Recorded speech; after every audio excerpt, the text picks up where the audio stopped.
Students, good morning to all of you. Welcome back once again in your online class. आज हम अपनी अंग्रेजी grammar की पुस्तक से पार्ट सेकेंड ट्रांसलेशन के अंतर्गत जो हमारा अगला पार्ट है पास्ट परफेक्ट टेंस, उसके बारे में अध्ययन करेंगे। तो आइए चलिए देखते हैं कि पास्ट परफेक्ट टेंस क्या होता है।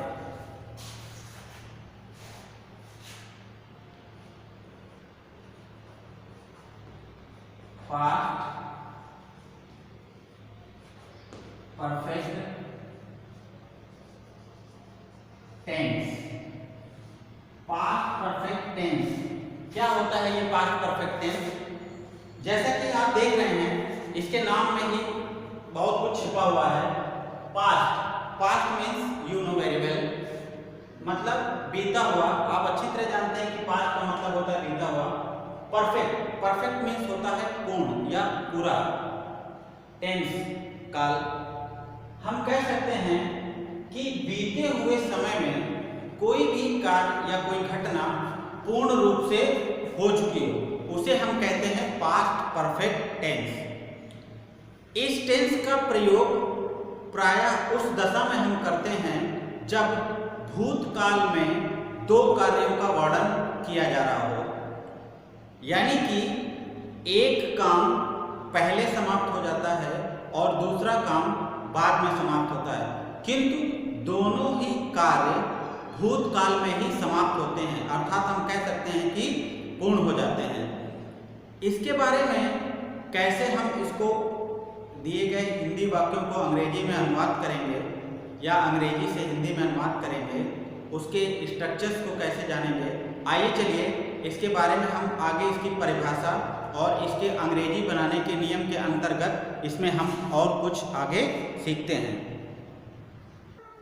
जैसा मैंने आपको बताया कि इस टेंस का प्रयोग प्रायः ऐसी दशा में होता है जब भूतकाल में दो कार्यों का वर्णन हो, जिसमें एक काम दूसरे काम से पहले समाप्त हो जाता है, किंतु दोनों कार्य भूतकाल में ही समाप्त होते हैं। पहचान में आपको कैसे पहचान होगी कि जो दिया गया वाक्य है वह आपका पास्ट परफेक्ट टेंस का है या नहीं? तो उसके लिए आप जब किसी भी वाक्य की क्रिया के अंत में चुका था, चुकी थी, चुके थे, या था, ई थी, ये थे आदि शब्द पाएंगे तो आपको वहां पर पता चल जाएगा कि ये जो दिया गया वाक्य है वह आपका पास्ट परफेक्ट टेंस से संबंधित है। और अगर साधारण वाक्यों की हम बात करें तो साधारण वाक्यों में इस टेंस का प्रयोग केवल उसी दशा में किया जाता है जब वाक्य में बिफोर पहले, टिल तक, ऑलरेडी पहले से ही का प्रयोग होता है। हम कह सकते हैं कि यदि आपका वाक्य केवल साधारण दिया हो, यानी कि उस वाक्य में दो प्रकार के कार्यों का वर्णन नहीं किया गया है, तो उस स्थिति में आप केवल पास्ट परफेक्ट टेंस से ही उस वाक्य को पूर्ण कर देंगे। कैसे हम इनको ट्रांसलेट करेंगे? यदि सिंगल वाक्य दिया है एक क्रिया के साथ और अगर उसी वाक्य में दो काम दिए हुए हैं दो क्रियाओं के साथ, तो कैसे इनको हम ट्रांसलेट करेंगे? आइए आगे हम इसके बारे में देखते हैं। यही बनाने के लिए यदि वाक्य में केवल एक ही क्रिया दी हो तो उस वाक्य को पास्ट परफेक्ट टेंस में अनुवाद करते हैं। अर्थात यदि हमारा वाक्य दिया है और उसमें केवल एक ही क्रिया हो तो उस स्थिति में हम उसके अंग्रेजी पास्ट परफेक्ट टेंस में बनाते हैं। जैसे वह खाना खा चुका था, उसने पत्र लिख लिया था, या वह पत्र लिख चुकी थी। यहाँ पर सिर्फ एक क्रिया दी है और वाक्य भूतकाल में पूरा हो रहा है। वैसे ही यदि वाक्य में दो कार्यों का वर्णन किया गया हो तो उस वाक्य में सबसे पहले समाप्त होने वाले कार्य की अंग्रेजी पास्ट परफेक्ट टेंस में तथा बाद में समाप्त होने वाले कार्य की अंग्रेजी पास्ट इंडेफिनिट टेंस अर्थात सिंपल पास्ट में बनाते हैं। और पहले के लिए बिफोर और बाद के लिए हम आफ्टर शब्द का प्रयोग करते हैं। अगर कहीं पर पहले के लिए कहा है तो बिफोर, और अगर बाद के लिए कह रहा है तो उसके लिए हम आफ्टर का प्रयोग करते हैं। अब मैंने आपसे कहा कि यदि वाक्य में दो कार्यों का वर्णन हो रहा हो तो वहां पर हम सबसे पहले समाप्त होने वाले कार्य की अंग्रेजी को पास्ट परफेक्ट टेंस में तथा बाद में समाप्त होने वाले कार्य की अंग्रेजी को सिंपल पास्ट या पास्ट इंडेफिनिट टेंस में बनाते हैं। कैसे? जैसे मेरे स्टेशन पहुंचने से पहले ट्रेन चली गई थी, या मेरे स्कूल पहुंचने से पहले घंटी बज चुकी थी, या मेरे घर पहुंचने से पहले वर्षा प्रारंभ हो गई थी। ऐसे कुछ उदाहरण हैं जिनमें दो कार्यों का वर्णन हो रहा है, एक काम पहले समाप्त हो रहा है और दूसरा काम बाद में हो रहा है। तो इस प्रकार के वाक्यों में जब कभी भी आपको दो कार्य मिलेंगे तो वहां पर सबसे पहले समाप्त होने वाले कार्य की अंग्रेजी पास्ट परफेक्ट टेंस में और बाद में समाप्त होने वाले वाक्य की अंग्रेजी को पास्ट इंडेफिनिट टेंस अर्थात सिंपल पास्ट में बनाएंगे। और बाद के लिए आफ्टर तथा पहले के लिए हम बिफोर शब्द का प्रयोग करेंगे। और इसके लिए हम अफर्मेटिव में क्या स्ट्रक्चर लिखते हैं, अगर हम देखते हैं, बात करें structure for affirmative sentences, structure for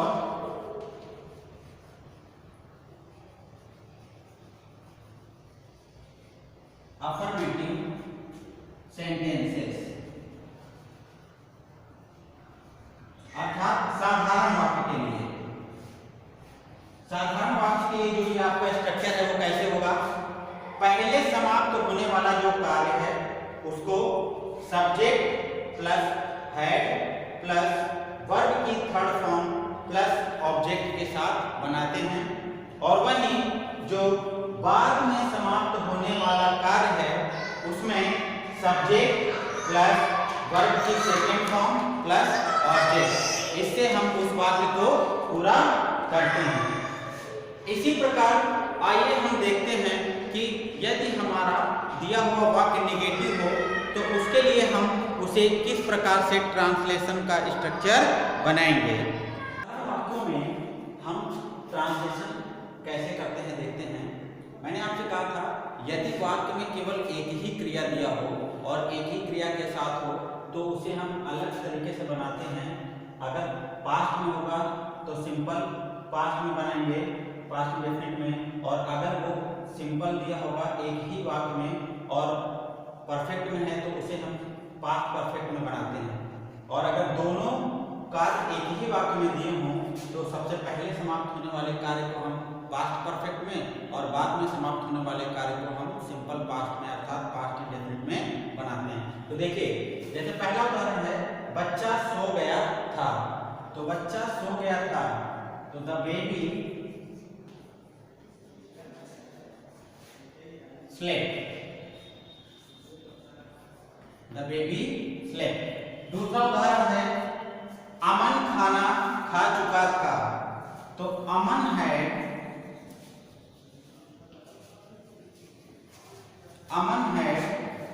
taken food, Aman had taken food. अगला उदाहरण है सूर्य निकलने से पूर्व हम जाग गए थे, तो सूर्य निकलने से पूर्व तो वी हैड गॉट अप,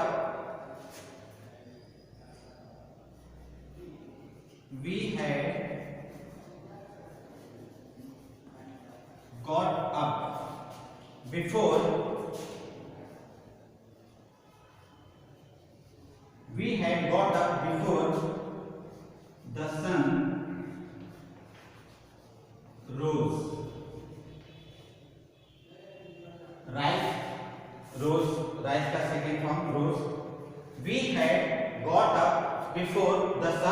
रोज। अगला है उसके जाने के बाद मैंने अपना पाठ याद किया था। तो I learn my lesson,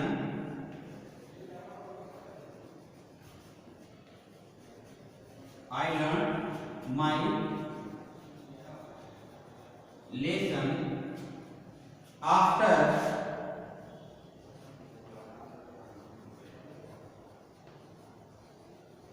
he had gone. I learned, मैंने याद किया, my lesson, कब? बाद में, he had gone, उसके जाने के बाद, अर्थात उसके जाने के बाद मैंने अपना पाठ याद किया था। आइए आगे नेगेटिव सेंटेंसेस के बारे में हम अध्ययन करते हैं। नकारात्मक वाक्यों में हम कैसे उसका अनुवाद बनाते हैं उसके लिए देखिए। नेगेटिव सेंटेंसेस में अगर वाक्य में आफ्टर से पहले वाले वाक्य में जो भी आफ्टर से पहले दिया है उसमें did plus not plus verb की फर्स्ट फॉर्म लगाकर नेगेटिव बनाते हैं। और अगर बिफोर से पहले कोई वाक्य दिया हो, यानी कि जिस वाक्य की हम चर्चा करें उसमें वो वाक्य बिफोर से पहले आया हो, तो बिफोर से पहले वाले वाक्य में had plus not plus verb की थर्ड फॉर्म लगाकर हम उसे नेगेटिव बनाते हैं। जैसे आइए हम इस उदाहरण के माध्यम से इसे और स्पष्ट कर लेते हैं। मैंने बताया कि अगर आफ्टर से पहले कोई वाक्य आया हो तो उसमें did plus not plus verb की फर्स्ट फॉर्म लगाकर नेगेटिव बनाते हैं। जैसे घंटा बजने के बाद यानी कि आफ्टर से पहले ये वाक्य आया है, लड़के विद्यालय नहीं गए। तो लड़के विद्यालय नहीं गए कब? घंटी बजने के बाद। तो यानी कि लड़के विद्यालय नहीं गए, तो आप सबसे पहले वाक्य में लिखेंगे किससे, कौन नहीं क्या, बॉयज। तो हम लिखेंगे the boys did not, the boys did not go to school। कब? after the bell had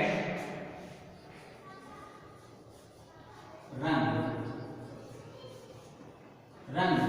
ring का थर्ड फॉर्म रिंग रंग होता है, इसलिए हमने यहां पर लिखा रंग।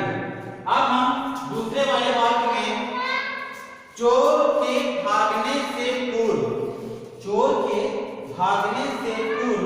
पुलिस नहीं आई थी।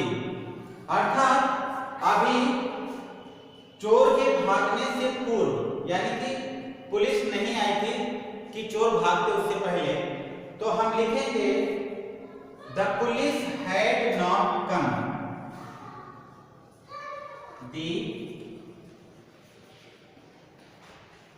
The police had not come। अब कैसे? पहले, बिफोर।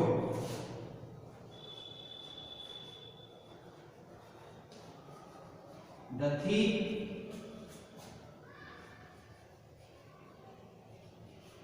ran away।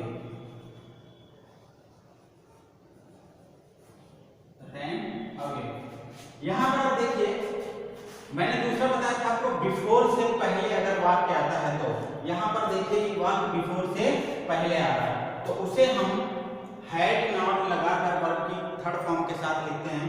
तो यहां पर मैंने लिखा the police had not come before the thief ran away.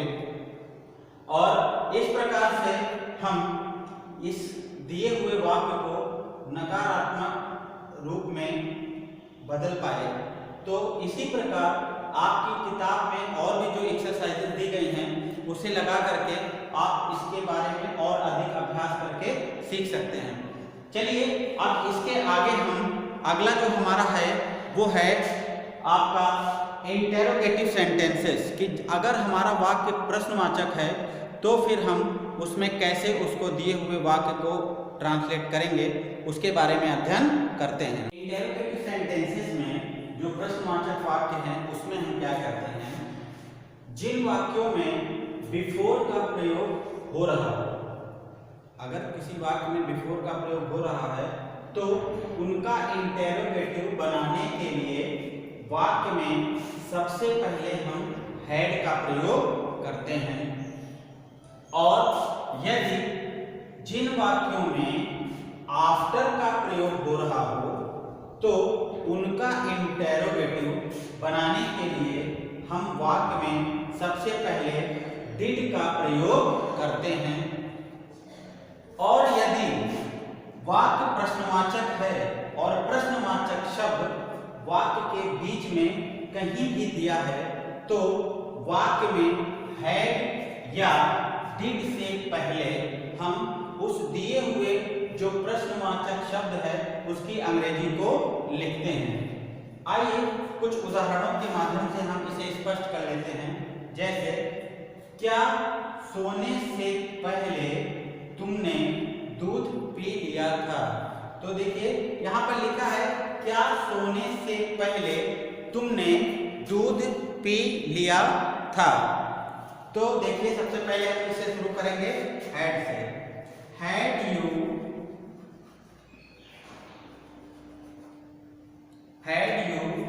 Drunk, DRUNK, drunk the milk. Had you drunk the milk कब? Before you slept. Before you slept.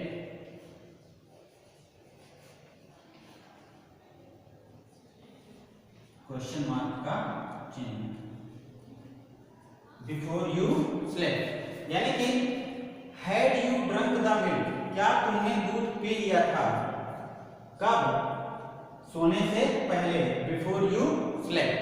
दूसरा है, क्या डॉक्टर के जाने के बाद रोगी मर गया था? तो क्या डॉक्टर के जाने के, यहाँ पर लिखा हुआ बाद, रोगी मर गया था, तो हम लिखेंगे did the patient die? Did the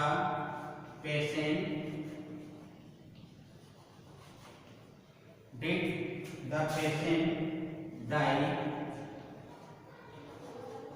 after the doctor had gone? After the doctor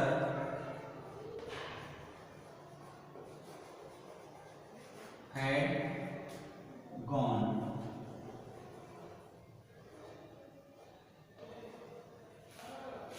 यहां पर देखिए डिड द पेशेंट डाई, क्या रोगी मर गया था? After the doctor had gone, doctor के चले जाने के बाद। तो यहां पर आपने यूज देखा कि अगर हमारा जो वाक्य बिफोर के पहले दिया है तो हम उसे हैड से शुरू करते हैं, और अगर हमारा वाक्य आफ्टर से पहले दिया है तो उसे हम डिड से शुरू करते हैं। इसी प्रकार एक और उदाहरण मैं आपको बताऊंगा कि यदि वाक्य में प्रश्नवाचक शब्द कहीं बीच में दिया हो और उसके बाद उसकी अंग्रेजी हम सबसे पहले उस प्रश्नवाचक शब्द से शुरू करेंगे, तो आइए इससे संबंधित हम अपना अगला उदाहरण देखते हैं। देखिए तीसरा है, बच्चे के रोने के बाद माता जी ने उसे क्या दिया था? अर्थात ये प्रश्नवाचक वाक्य है और इसमें जो प्रश्नवाचक शब्द है वो वाक्य के बीच में आया है क्या? तो बच्चे के रोने के बाद माता जी ने उसे क्या दिया था? ऐसे वाक्यों में हम सबसे पहले उस प्रश्नवाचक शब्द अर्थात क्या की अंग्रेजी लिखेंगे। तो लिखेंगे what did the mother, what did the mother give to the baby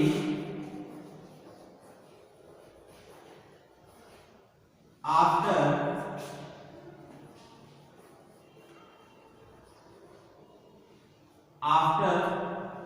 the child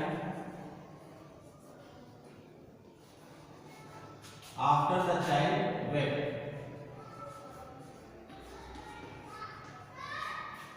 तो इस प्रकार आपका यह प्रश्नवाचक वाक्य कंप्लीट होता है।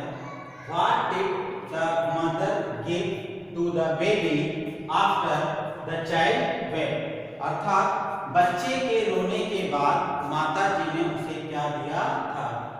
तो प्यारे बच्चों, इस प्रकार आपका ये जो पास्ट परफेक्ट टेंस का टॉपिक है वो समाप्त होता है। और मैं उम्मीद करता हूँ कि आप लोगों को ठीक तरीके से ये पाठ समझ में आया होगा। और इसके अधिक समझ या जानकारी के लिए आप अपनी पाठ्य पुस्तक में दी गई जो एक्सरसाइजेस हैं, अभ्यास, उसको घर पे लगाकर सॉल्व करें और अधिक से अधिक उसके बारे में सीखने का प्रयास